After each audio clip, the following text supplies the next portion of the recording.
Baby Center, el embarazo por dentro. ¿Niña o niño? El sexo de tu bebé se determina durante la concepción. Hacia las 7 semanas, los ovarios o los testículos empiezan a formarse. Los órganos sexuales masculinos y femeninos parecen ahora iguales, porque se forman a partir de las mismas estructuras.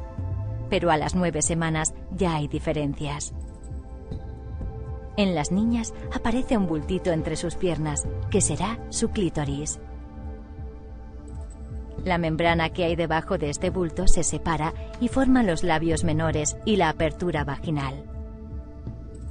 Hacia las 22 semanas los ovarios están formados y bajan desde el abdomen hasta la pelvis. Contienen nada menos que 6 millones de óvulos.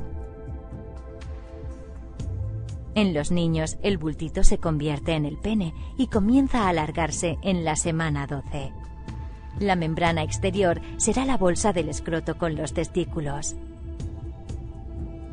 A las 22 semanas, los testículos ya están formados y tienen esperma inmaduro. Pronto descenderán hacia el escroto, pero será un largo recorrido.